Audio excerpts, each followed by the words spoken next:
เจ้าสาวก็อายุ13 ปีเจ้าบ่าว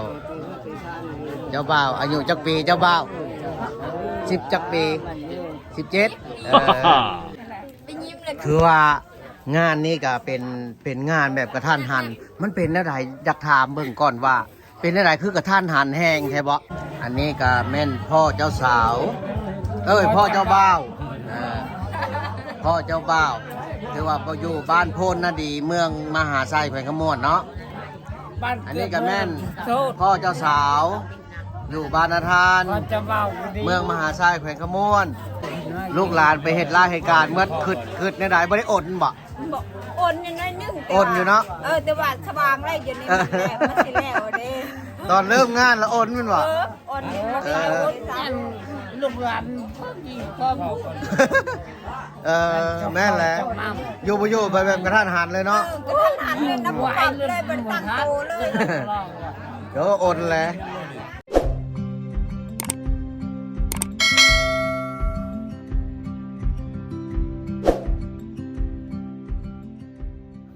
ผู้แทนให้เจ้าบ่าวเจ้าสาวก่อนเจ้าสาวอายุ13 ปีเจ้าบ่าว17จะนี่ต่อไปมีอายุมันควันยืนให้เราให้รวยปีนี้ก็เป็นงานแรกเนาะให้รวยแกลูกแกหลานสำหรับมันยืนบ้านนาทานเมืองมหาไซแขวงขมวดเพื่อนก็ได้หมักหักกันก็เพื่อนทางพ่อแม่ก็ได้แต่งงานให้หมู่ของเจ้าสาวก็นั้นยังน้อยอยู่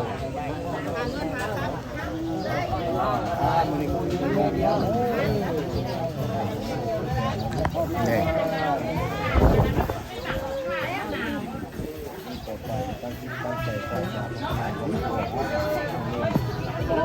สำหรับปี2025นี่ก็เป็นงานแรกเลย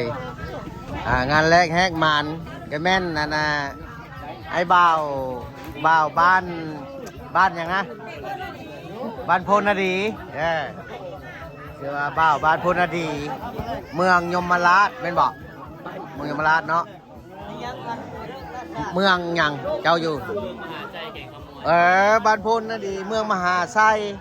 แขวงขมวนเจ้าบ่าวเจ้าสาวเราอยู่บ้านนาทานเมืองมหาไซแขวงขมวนถือว่าหมู่ของเจ้าสาวก็นี่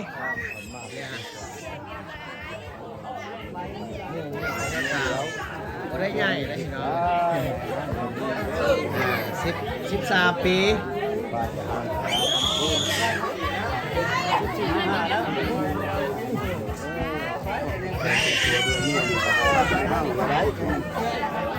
คือว่าในการผูกคอต่อแขนก็เป็นการสำเร็จเสร็จสิ้นนั่นสิได้เจ้าสาวปลอมนี่มูมีเนาะแบบงานกระทันหันว่าสันซะมือแต่งงานงานใหญ่เนาะมืองานใหญ่จริงว่าเฮ็ดมีเจ้าบ่าวเจ้าสาวปลอมอย่างดี แต่อันนี้เพิ่นจะผูกคอต่อแขนแบบเอาให้ถูกต้องตามที่ข้อประเพณีบ้านเฮานี่เป็นเฒ่าแก่ลุงตาหน้านายจะนั่งเต็มอยู่พี่ลัน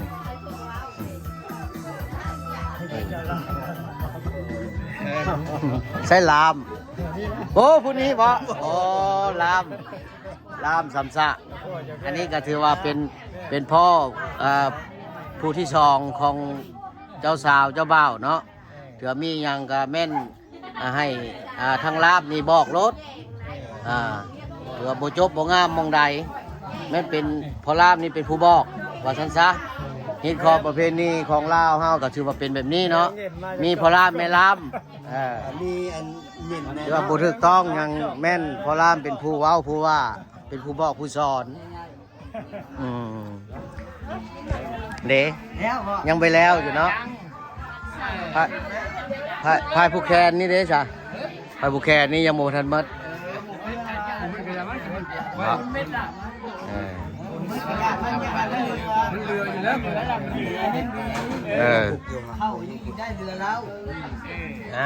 เอาว้าวได้อวยพรแบบใดอวยพรนะแม่ ให้หักให้แพงกันที่ซื้อนั่นบอก ให้ร่ำให้รวยล่ะฮะให้ร่ำกันบอกให้แป๊ว ให้เป็นผัวเดียวเมียเดียวอวยพรเจ้าบ่าวเจ้าสาวให้ถึงเลขได้นี่ได้ถึงเลขแล้วก็พากันรวย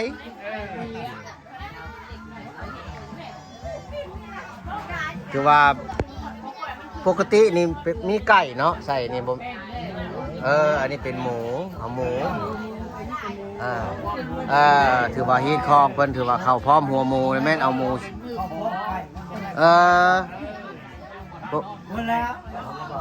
ปกติล่ะคันเป็นอันนั้นล่ะเขาเอาไก่เนาะแต่ว่าอันนี้เข้าพร้อมหัวหมูแล้วเอาหัวหมูใส่ยังบ่เข้าใจอยู่คิดว่าบ่มีไก่แล้วเอาหมูใส่ซะดอก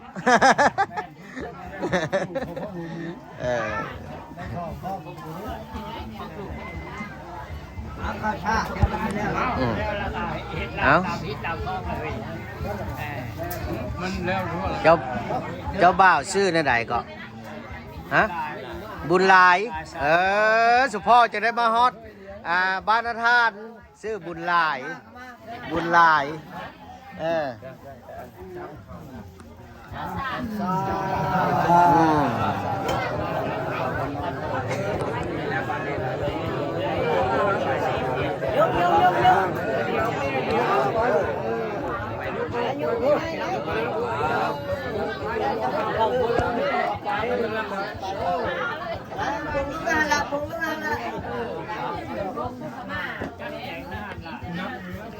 เจ้าบ่าวซื้อบุญหลายเจ้าสาวซื้อสายพ้อย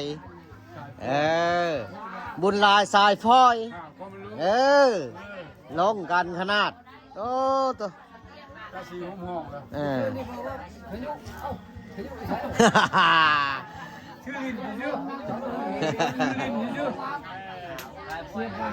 อันนั้น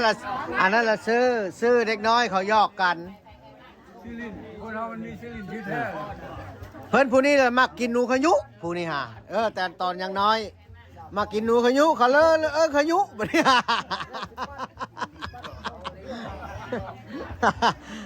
เห็นหนูขยุบ่ได้ทั้งอยากกินทั้งอยากเอามาลิ้นคันเห็นหนูคันจะกินหนูวายเขาก็สิหนูวายนั่นนะ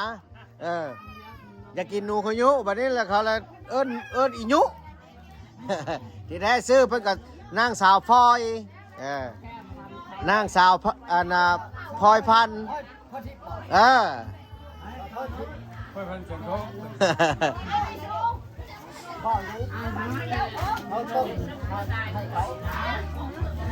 อันนั้นก็พ่อเจ้าบ่าว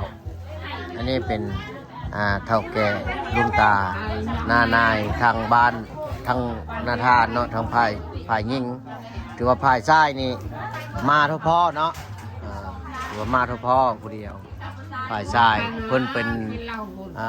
คนบ้านโพนนาดีเมืองมหาไซแขวงขมวนคือว่าเท่าแก่ลุงตาหน้านายบ้านเขาก็ถือว่าบ่ได้มาลวงลายเพราะว่านี่สิเป็นงานผูกแขนน้อยถือว่าบ่ได้เฮ็ดใหญ่ยังบ่ฮอดดองอันนี้เป็นเขาเอิ้นว่าผูกแขนว่าผูกแขนยังภาคสู้นั่นบ่ภาคสู้ผูกแขนภาคสู้เข้าพร้อมหัวหมูเพิ่นจริงว่าเอาหัวหมูใส่อันน่ะผ้าขวัญเมื่อกี้นี่ปีหน้าแล้วแต่งเนาะอันนี้น่ะผูกแขนภาคสู้ซื่อๆโอ้แม่นถือว่าผูกแขนน้อยว่าซั่นซะอันนี้ก็ลุงตาใหญ่เพิ่นลุงตาใหญ่อายลำทองลุงตาใหญ่ของฝ่ายยิ่งอันนั้นกับแม่นผู้นั้นกับแม่นอันนี้กับผู้นี้กับแม่น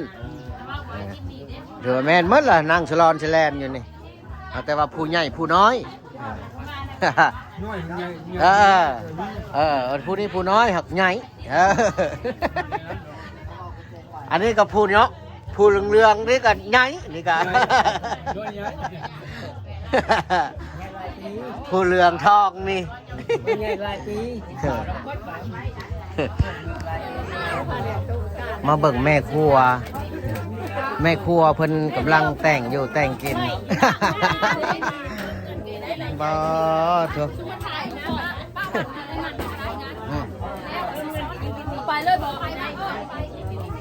คือว่าผูกคอต่อแขนแล้วเพิ่นก็แต่งข้าวแต่งน้ำออกไปสู่แขกแม่ครัวมีจักคนน่ะนี่ มีแต่คนละหลอกนะ แม่ครัวก็หนึ่ง ร้อยอยู่ผู้ใดก็ได้ สองสามสี่ห้าแม่ครัวมีห้าคน มีแต่คนโสดหมด โสดติ โสด โสดติ โสด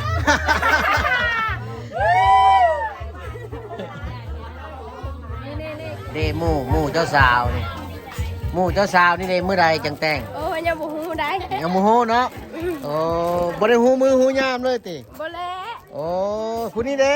มื้อใด ยังอีกกันมันได้รู้ข่อยยังบ่มีผู้บ่าว โอ้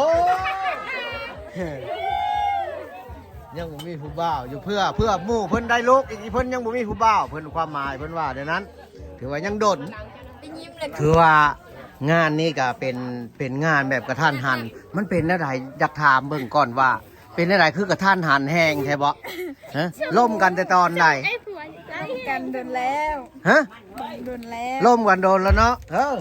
อยู่ตามทางเด้อ เออสัมภาษณ์เจ้าบ่าวเจ้าสาวก่อนล่มกันแต่จักเดือน ได้จักเดือนละ ฮะ 2 เดือนเนาะแม่นย้ำแบบมาแบบกระทันหันแบบมาขอมาแต่งไอ้หยังก็คือว่าทั้งเฒ่าแก่ลุงตายังบ่ได้ฮู้ล่วงหน้าเลยพ่อแม่ก็บ่ได้ฮู้ล่วงหน้าเลย มักกันแต่2 เดือนบ่ฮู้เนาะบ่ได้บอกพ่อแม่แม่นบ่ฮะบ่เจ้าสาวบ่ได้บอก บอกเลย บอกแล้วเนาะแต่ว่าเพิ่นยังบ่ได้เตรียมการทันเนาะโอ้ถือว่าบอกแบบคร่าวๆซื่อๆบ่ได้ฮู้ว่าสิมามื้อใดเจ้าบ่าวเด้ซะบอกพ่อมานะตั้งแต่จักเดือนตั้งแต่คบกับผู้สาวไม่ได้บอกเลยก็หากันมาบอกแล้วก็มาเลยโอ้ย พอดีเก็บเงินได้เลยครับ เดี๋ยวว่าเจ้าบ่าวนี่เพิ่นเตรียมการไว้อยู่แล้ว เพิ่นเตรียมเก็บเงินแล้วเพิ่นจะมาแต่งถือว่าเพิ่นร่วมกันไว้แล้วกับผู้สาวนี่เนาะร่วมกันไว้แล้วว่าแนวใดพ่อก็จะมาแต่งแต่ว่าทั้งเจ้าบ่าวนี่ยังบ่ได้บอกพ่อบอกแม่ตั้งแต่เบื้องต้น แต่ผู้นี้เนี่ยบอกได้จักเดือนแล้วบอกพ่อแม่นะ พ่อแม่ฮู้จะโดนแล้ว ฮู้จะโดนแล้วเนาะแต่ทางฝ่ายซ้ายนี้ที่ว่าแบบมาแบบกระทันหันเลยโอ้เอาถ่ายรูปอีก2 คนบาทนี่คู่เจ้าบ่าวเจ้าสาว1 2 3นี่โอ้ขอบใจที่ให้การสัมภาษณ์เดี๋ยวว่าออกมาหากินข้าวกินน้ำก่อนพี่น้องทางนี้แม่น ไปทางหลังพี่ เอา บอลมันกระปุก คือว่าเข้าแบบเข้าไปบุกห้องเจ้าบ่าวเจ้าสาวทางเฒ่าแก่เพิ่นก็มากินข้าวกินน้ำบาดนี้หลังจากผูกคอต่อแขนแล้ว